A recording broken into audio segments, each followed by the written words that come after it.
Where does one buy and sell NFTs?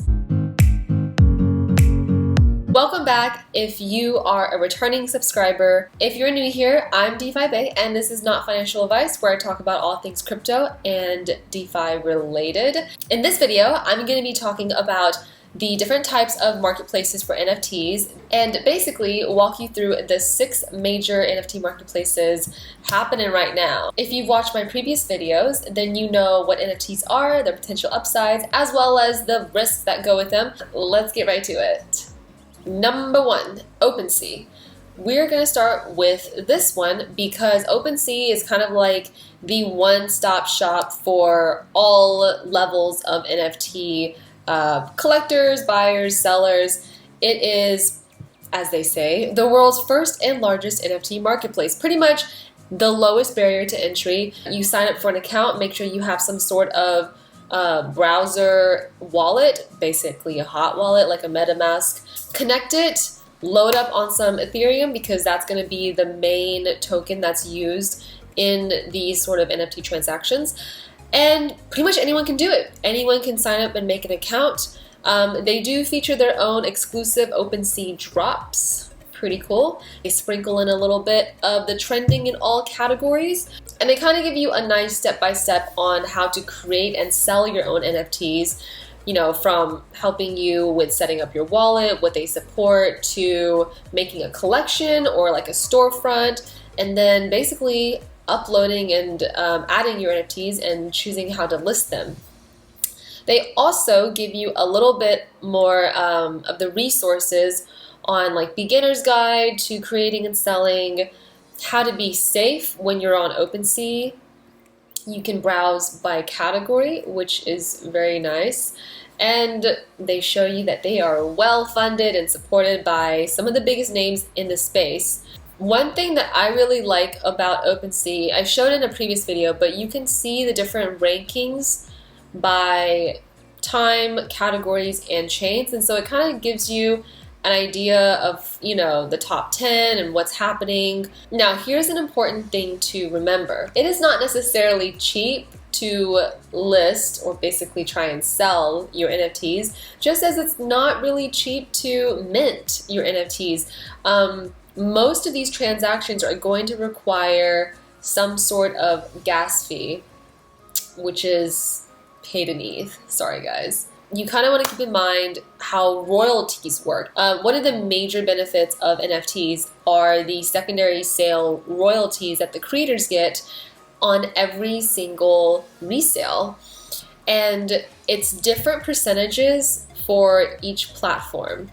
So you can set up your own royalties up to 10%, which means that you would get 10% of each resale, and they take 2.5%, which is the lowest that I've seen on any major NFT marketplace. The royalties are distributed every month, and they go through kind of the system of how to set it up, what to look for. You only get paid out if you've accumulated more than $60 worth of fees, which is pretty easy to do considering how fast ETH has been skyrocketing. And they do a thing called lazy minting, which basically allows you to make NFTs without any upfront gas costs because it's not actually transacted on-chain until it's purchased or transferred. This really could help with a lot of people that are just starting out because they may not have the budget to pay exorbitant gas fees just to list something that potentially doesn't sell. Just keep in mind that if it's your first listing on Opensea, you will need to pay gas fees associated with initializing an account. So when you use them, you have to initialize your wallet, which is kind of like a one-time gas fee, and then subsequent transactions after that are just minimal. You approve token and confirm listing. So there is a little bit of customer support with Opensea. It's not the best, especially when you go into their Discord channel. They're not very responsive. You know, everything is still relatively early. It's fine. They support Ethereum and Polygon and Clayton. Those are the blockchains that are compatible with Opensea. Just because you list your NFTs on Opensea doesn't mean that other platforms can't also access it. So if you think of Ethereum blockchain as a gallery where you hang your artwork, then Opensea is just kind of like one window looking into it, and Rarible is the other. So you can sell the item from either window and it will go to the first buyer who meets your terms, but once it's sold through one window, it's gone and you can't sell it again through the other. And I'm not going to go through all the questions, but you can come in here and check them out yourself. And you just go to Marketplace. There's not really like a specific style or niche. It's pretty much the Wild West. There's everything here from like pixels to art blocks factory, you know, to animations, music, audio, NFTs. There's really, it's just the biggest mishmash podge of everything that you've ever seen. And you can pretty much all find it on Opensea. This is probably like my first go-to platform just because it's so accessible and has such low barriers to entry. Plus it has, you know, somewhat decent customer support resources. So that is Opensea.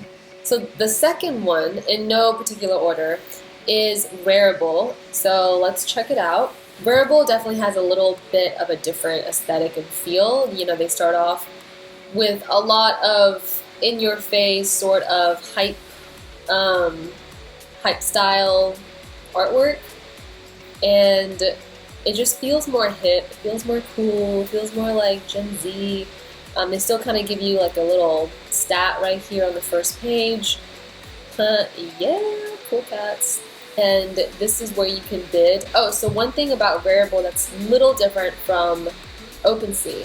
When you list something at an auction, you set a reserve price, which is the minimum before the auction actually starts. But that reserve price doesn't actually show up on Opensea. So people can, you know, pay gas fees to submit offers without seeing this reserve price and essentially waste their gas, because more than likely the creator is not going to accept something below reserve price. So that's kind of like one of the little complaints that I have about Opensea, is that I think they would do a lot better if they were to just show the reserve price clearly, and that way you can decide whether or not you want to spend a gas fee to even make an offer. Example of the process with Rarible. Here's my thumbnail from my last video, which you can watch right here if you didn't already. Basically, you know, you can do it as a fixed price, timed auction, or open for bids. If I just, for example, set it to 1 ETH, the service fee is 2.5%, which means I would receive 0.975 ETH. You can also set it to having unlockable content. So after they purchase it, you can add something, which like a digital key, code to redeem, etc., etc. You can create ERC 721 or a Rari collection, a title, description, royalties. Here, you can actually set it all the way up to 50%, which is kind of crazy. And then you just say create item. So as you can see, to mint the item, it's 0.02 ETH, which is kind of pricey, considering this is only the first of 3 transactions that you're going to have to do to list. So I'm going to reject that. And that's kind of, it's pretty easy actually. Okay, I've got a little bone to pick with Rarible, but here's the thing. They charge a service fee of 2.5% per sale on both ends of the transaction. What I showed you earlier, it only looked like it was from the seller side when you list the item, but it's not very transparent and they're not very upfront with the fact that they do take 2.5% on both sides. Supposedly the seller can choose to take on the fee, which would be 5% of the final sale price, but that's the standard versus Opensea, which only charges 2.5% in commission, period. So I've already vented in their Discord, it's fine, I got you. I also want to point out that the royalty system is provenance exclusive for now. So that means if you list something on Opensea and you sell it on Rarible, the royalty doesn't carry over. They are working on it. So here it says introducing the Rarible protocol, an open source cross-chain tool for NFT innovation. And they're basically trying to work on something where you have decentralized exchange with fee splitting capability, shared order book and liquidity, lazy minting of single or edition NFTs, which is kind of piggybacking off of what you can do at Opensea, I'm going to drop this article in the description below so you can kind of go through and look at all the exciting upcoming features on the protocol roadmap. There's a lot in store, and it does seem like the protocol is already deployed on Ethereum. They're trying to make it available on Flow and Polygon soon. So Rarible is more community driven. It's kind of governed by the DAO, which is a decentralized autonomous organization. The DAO is where all governance and decision rights belong to the community, the platform users. And so with the native token, Rari, it's designed to reward active platform users, and they basically distribute it to give the Rari community power to influence decisions and incentivize active participation. So the Rari airdrop to NFT holders, this was done last year, and they haven't really announced anything moving forward. The third one that I wanted to cover is Foundation.app. This one has got a more minimalistic interface, a little less kind of like flashy in your face. This platform does show the reserve price, so if you're not willing to meet the reserve price, you can save yourself a transaction fee and not even offer anything. Funny. So these are kind of the pieces on here. I would say they're more eclectic. They're more, it's definitely a little bit more curated feel, very abstract as well. The thing about this site is that Foundation is a bit more creator focused. So in order for you to go on here and list as a creator, you have to have an invite. If we scroll down, how it works, creators are invited to join by members of the community, and then once you do, this is kind of like the step-by-step process. Creators by default receive 85% of the final sale price, and with resale, this applies for both Opensea and Rarible. You get 10% royalty. So this platform, it does take a heftier percentage. Foundation takes about 15% of the final sale price, and here's the full guide if you wanted to get more in depth on it. But basically, you list these for auction at a reserve price, and once that first bid is placed, the 24-hour auction countdown begins. For collectors, obviously, if you are a buyer, you can just go ahead and start buying. You can look at their team members, their hiring, if you were looking for a job in crypto. Pretty big team. It's very simple. They have a blog that you can check out as well. Kind of gives you more background stories on the creators themselves. Like I said, it's a very creator-focused platform, and so there's going to be more narratives that drive the platform, and just get to learn more about the artists that you are collecting work from, which I think is actually really cool. There's a lot of who's who in this community, so it's an interesting place to check out if you are a budding artist and you've got some connections or some foundation in the space. Okay, so this next one is called Makersplace.com. This is also another curated platform where you have to apply to be accepted as a seller. Obviously, if you're a buyer, you can go to pretty much any of these and just start collecting immediately. This is their front page. They really seem to emphasize upcoming drops. It's a little bit of hype marketing, and they feature creators as well as collectors, which I found really interesting. Gives more of an incentive to collect on this website. They also feature popular creations and featured creations. And for this space, they really emphasize on truly unique digital creations issued by the creator. They tend to emphasize more one-of-one pieces rather than these 10,000 or 9,000 piece collections that are very popular on Opensea, especially right now. So if you are interested as a creator, you scroll down to the homepage and apply to join. And similar to Foundation, Makersplace also takes 15%, plus a 2.9% if credit cards were used, and then you earn 10% royalty on every resale. Makerspace doesn't have any rights over your creations. So you can look more into their terms of service. When your buyer purchases it, they will be given the right to distribute, use, display for non-commercial purposes, and then they can also resell. Because they emphasize limited, unique editions on Makerspace, they really discourage, issuing more tokens of the same creations. Basically, they want to avoid supply dilution. So the more rare and limited, the better for Makerspace.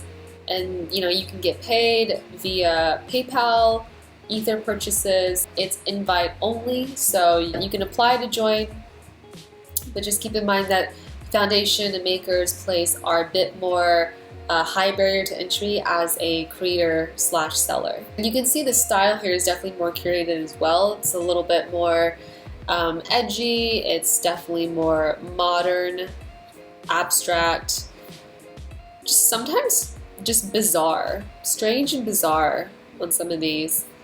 You can check out what collectors are collecting, go through each of these profiles and see the styles that they're collecting. So this would be a good place to look too if you were on here and you wanted to figure out like what styles to sell. See, it tells you edition of one, and then if you go to view details, you can make an offer and you can use a credit card or Ether. And here you don't really see a reserve price. Financial makers are both a bit more cleaner, artsy marketplaces. So moving on, the next marketplace is called niftygateway.com. This one I would say is a little bit more like who's who emphasized. There's a lot of celebrity names and brands that are featured on this website. As a creator, you get to choose between 5% or 50%. Also, you have to apply.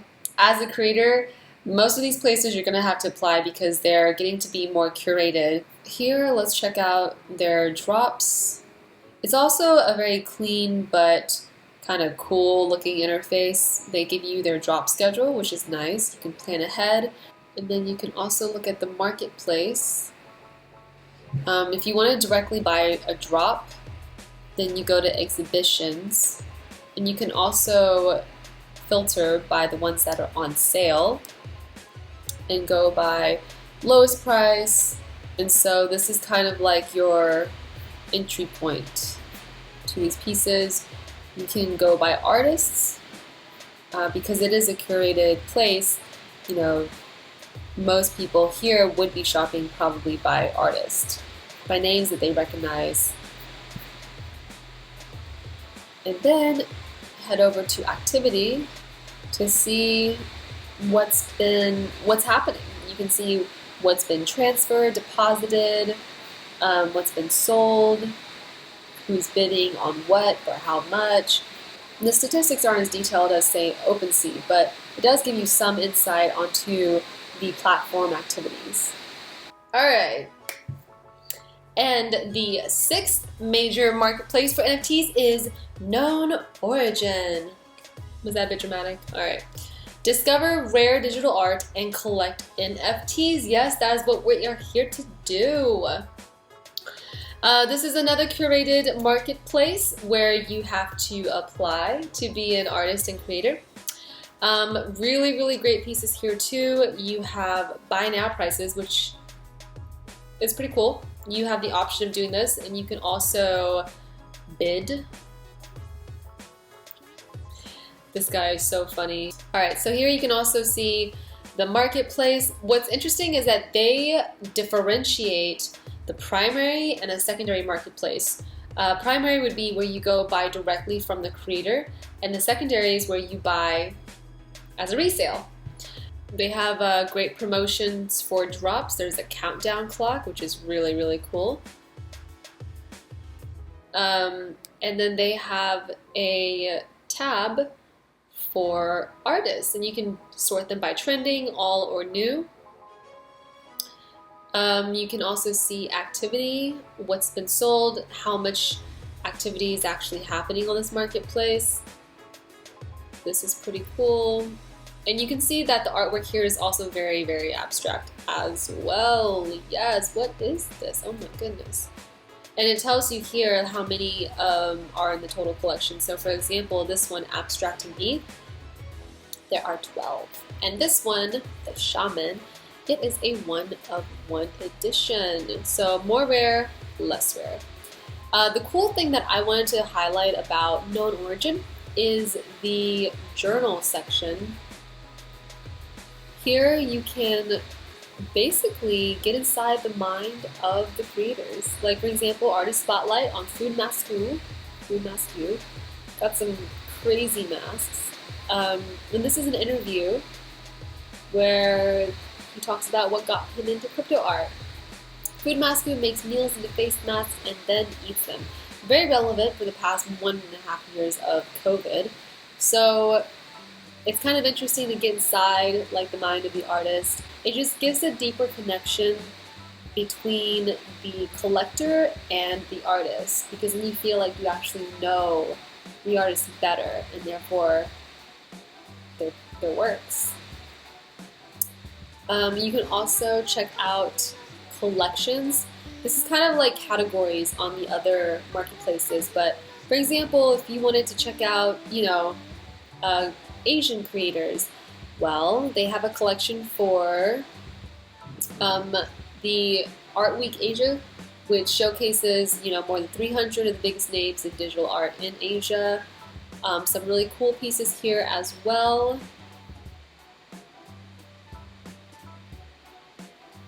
Some of these are really, really interesting. I like. So yeah, you can both bid or just buy now. They also have a music collection, which is pretty cool. There's actually not that many under the music collection. Okay, and I know I said that I was going to show you 6 of the major NFT marketplaces, but I'm feeling good and I am going to show you a bonus one. This place is called Async Art. Create dynamic interactive NFTs, art that changes over time. And there's 2 main categories. You have the art gallery and then you have the music gallery. What I personally find very interesting is the Async Music Gallery, where basically you can buy dynamic music that has the ability to change its composition. So it may sound different each time you come back to listen. And what happens is you break down a song into separate layers called stems, and each stem has variants for its owners to choose from. So you pretty much get to have dynamic music that is tweaked and mixed with however you decide to do so. Puts a little bit of creativity in the collector's hands, which is kind of cool. It makes it almost like a collaborative living piece.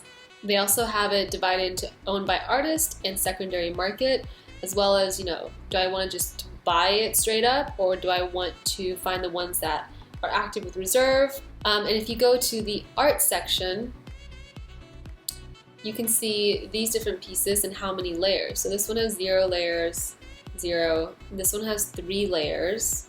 So the 0 layers are fully autonomous, meaning they update by themselves twice a day to reflect day and night cycles. No ownable layers in this piece. You can only buy the master version. And these are really cool too, and you can kind of decide how you want to filter your search. I just love this idea of having like a living, almost collaborative piece, and it just deepens that connection that you have with the artist. It's beyond anything that I've ever seen in other platforms. They have featured works. I would love to get me one of these. And they have a first decentralized movie NFT franchise at Christie's. It's crazy. First programmable music on the blockchain. The first NFT to be sold by Christie's. It's a lot of very historical moments being cemented on the blockchain that is up for private ownership. So it's really, really cool. I would recommend checking out their blog as well, just to kind of like get an idea of what's going on in the space. I feel like they're at the forefront of the NFT space with what they're doing, how to display async art on Mural.